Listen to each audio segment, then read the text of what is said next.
What is up, everybody? It's Dan here. Get yourself a glass of water and an ice pack because we're going over some hot takes in this video. We're covering what heroes are potentially the most overrated right now. You may as well open the comment box right now because you're going to disagree with something here, and that's good. That's the point, to have a discussion. But first, the question of the day. Have you ever accidentally sold a big item, and if so, what happened? I don't want to incriminate myself, so I'm invoking my right to remain silent. We define overrated as a hero that has a high pick rate or is highly regarded in some capacity but doesn't deserve to be. We're going to break down the video into two sections because some of these heroes are appropriately rated in pro level pubs but are hugely overvalued in normal skill brackets. Every patch there is something that's overrated. Certain heroes trend and decline. Something that is considered broken at first may end up settling in low tier once its weaknesses are discovered. Conversely, other heroes may start out in the dumpster, but experimentation and buffs, mostly the buffs, may save them from their despair, like with Bloodseeker. If there's one thing that separates pros from the rest of us, it's their capitalization on hero timings. ANTI-MAGE may be popular, but it's despite a 46.8% win rate. Sure, AM may still be doing a lot better than in the distant past, but currently he's trending downwards. AM is a very simple hero. By now, everyone knows AM's patterns and goals in the game. AM sees very little innovation, and for good reason. He's one of the least flexible heroes in all of Dota. Recently though, there's finally been innovation with the Mask of Madness AM build, now that the other recent innovation, Halberd, has been nerfed so much. We think that the Mask of Madness build is terrible, and causing AM to lose even more. I hear the arguments in favor of it, but they just seem so insignificant compared to the downside. A slower Battle Fury is the last thing AM wants, and the active is really risky on AM. You can't spell shield or blink for 6 seconds. That's incredibly abusable by pros. A Witch Doctor has to be afraid to cast AM, but a pro will see MOM being used and immediately cast now. The hero is good, but the better the players, the harder it gets to play. The main goal is farming, and when you have a one-dimensional goal, pros will abuse that. Speaking of trends that are causing heroes to lose, mid SNAPFIRE. Snap has exploded in popularity thanks to this trend, but it has a sad 43% win rate when played as mid. Is the Ags really that good? We've heard it compared favorably to Zeus's Ags, and we all know Zeus has one of the best Ags in the game. But are they really that comparable? High range is nowhere as near as good as global range. Nimbus is instant, this is not, and can be pretty easily dodged by a pro. Nimbus can globally and instantly cancel channels, whereas this requires a target to gobble, plus you have to be in range, plus travel time. Oh, and Nimbus gives true sight. And Nimbus lives for 35 seconds and has great synergy with Refresher Orb. The whole gobbling portion is very interesting and can be an amazing source of save and initiation, but is it really worth putting SNAPFIRE mid just to farm up an Ags, Blink, and Ether Lens to accomplish that? So far, the stats say no. It's still new, so maybe it will take more time to figure out, but you could also say it's still new so people don't know the best way to play against it yet. Support Snap is appropriately rated. It's a bit hard to utilize as a poverty support since you need to be either very far or very close to use your spells, and if you're close, you're in danger, and if you're far, then you're not getting value out of your non-ult spells. Grimstroke has the lowest win rate of any top 40 hero. This is just a hero that requires too much coordination even for pros if it's outside of a team environment. Literally, a single step backwards of hesitation can cause Inkswell to become wasted mana and skill points. The Ghost is useless in lane and feeds 35 gold. This hero lost some great talents, and the amazing Ags has become way less amazing from nerfs. Stroke of Fate can be dodged by pros, and if you miss half of them, it really sucks as a spell. Losing the slow on your ultimate hurt this hero bad. He just has not recovered from being OP. Grim was so insanely OP after release that he eventually got dumpstered, and we're still in that stage where he's in the dumpster. What is one of the highest win rate supports in the game doing on this list?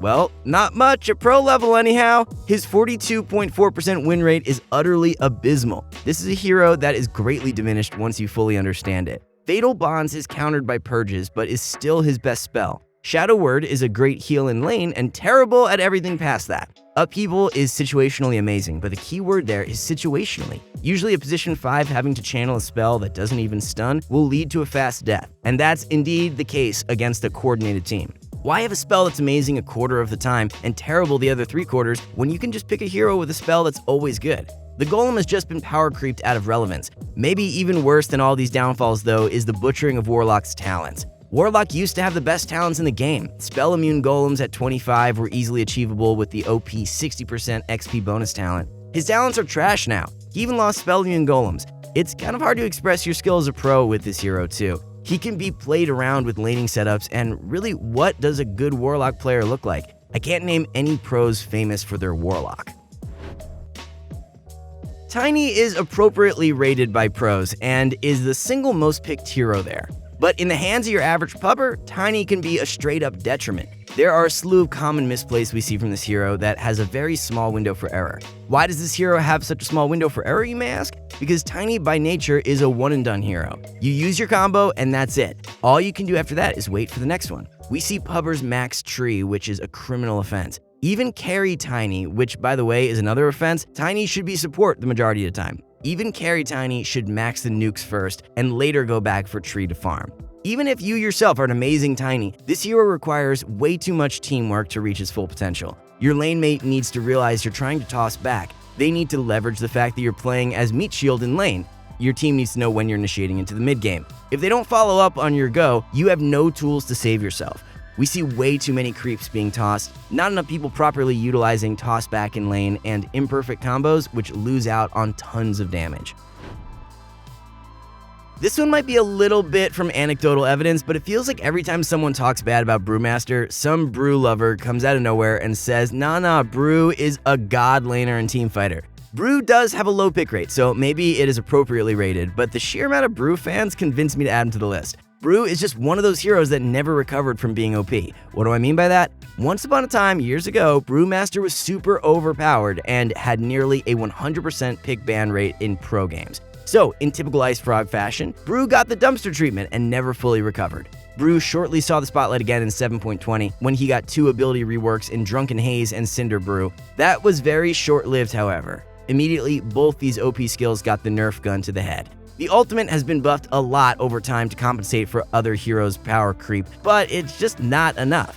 The other 3 skills are just too bad. His preferred item build consists of items like Blink, Vlad's, and BKB, and those items aren't exactly the best they've ever been either. Literally the 3rd most picked hero in the game behind only Pudge and Windranger. Wind was also on this list. Pudge, of course, isn't featured because I don't think anybody is under any illusion that Pudge is good. Lion and Shaman, aka the Hex Brothers, are well known to be borderline grief picks in pro pubs, but everyone else is still picking Lion. I don't blame them. Getting finger kills really is fun, but there's no way it deserves to be the 3rd most popular hero. Lion got hurt so badly by the removal of the respawn, XP, and GPM talents. He used to have some really amazing talents, and now they're meh. We see a lot of misplays in this hero too. If you aren't utilizing the extra range on Earth Spike by ground casting, you're handicapping yourself. If you're maxing mana drain, all I can say is I hope you're on the enemy team. The first item this hero wants is Blink, but then that requires teamwork and proper Blink usage, and we see this hero blink in and die way too often.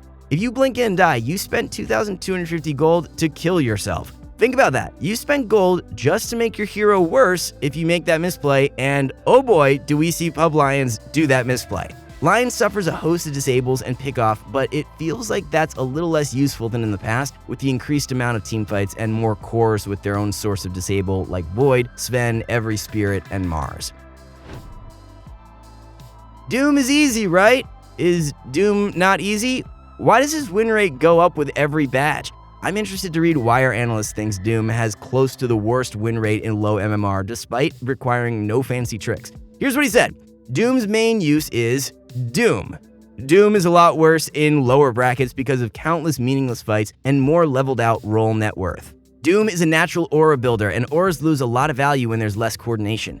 The meaningless fights are problematic for Doom, who relies on his huge cooldown, and even when Doom is up and a fight is won, towers are less likely to be pushed, diminishing the payoff for Doom kills. What do I mean by leveled out net worth? So, for example, Dan, this is still him talking, in your games, the position 1 and 5 have a smaller disparity, whereas in my games, again, him talking, the position 1 will have like 8 times the net worth of position 5.